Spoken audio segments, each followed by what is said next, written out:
యాదాద్రి భువనగిరి జిల్లా ఆసుపత్రిని కలెక్టర్ ఆకస్మికంగా తనిఖీ చేశారు. జిల్లా కలెక్టర్ హనుమంతరావు మీడియాతో మాట్లాడుతూ ఆసుపత్రికి వచ్చే రోగులను ల్యాబ్ టెక్నీషియన్ టెస్టుల కోసం ప్రైవేటు ల్యాబ్కు పంపిస్తే కఠిన చర్యలు తీసుకుంటారని కలెక్టర్ తెలిపారు. జిల్లా ఆసుపత్రిలో అన్ని రకాల సదుపాయాలు అందుబాటులో ఉన్నాయని, పేదల కోసం వైద్యం ఎల్లప్పుడూ అందే విధంగా చర్యలు చేపడుతున్నామని తెలిపారు.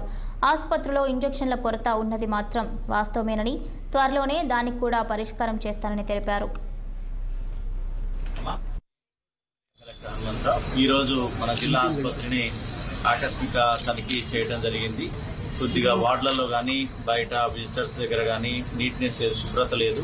సో ఆ శానిటేషన్ ఇన్ఛార్జికి ఎవరైతే ఉన్నారో 2 రోజుల్లో ఆయన ప్రవర్తన మార్చుకోకపోతే ఆయన రద్దు చేస్తామని చెప్పేసి షోకాజ్ ఇవ్వడం జరిగింది. సో 2 రోజులు రేపు ఎల్లుండి సమయం ఇచ్చేసి 21 సమయం ఇచ్చి 22వ తారీఖు మళ్ళీ నేను కానీ మా జిల్లా బృందం కానీ వచ్చి చెక్ చేస్తారు. ఇదే పరిస్థితి ఉంటే అతన్ని రద్దు చేస్తాము. రద్దు చేసి వేరే వాళ్ళకి ఇవ్వడానికి ఇమీడియట్గా కార్యాచరణ ప్రణాళిక చేయడం జరుగుతుంది. అదేవిధంగా కింద మొత్తం కూడా బ్లాక్స్ అని తిరిగాము. బిల్డింగ్ కొద్దిగా పురాతనం కాబట్టి ఆ మెయింటెనెన్స్లో వీళ్ళు ఎంత చేసినప్పటికీ కొద్దిగా ఆ లీకేజెస్, ఆ ప్యాచెస్ ఇవన్నీ ఉండటం జరుగుతుంది. మనకి జిల్లాలో ఉన్నది ఏంటంటే మెడికల్ కాలేజ్ శాంక్షన్ అయింది కాబట్టి ఫుల్ సఫిషియెంట్ స్టాఫ్ ఉన్నారు. ఒక్కొక్క ఓపీలో చూస్తే 4 చాలా సుదీర్ఘ అనుభవం కలిగి నీలోఫర్ అట్లాంటి వాటిలో పనిచేసినటువంటి వాళ్ళు, ఉస్మానియాలో పనిచేసినటువంటి వాళ్ళు అట్లా నిష్ణాతులు ఉన్నారు ఇక్కడ.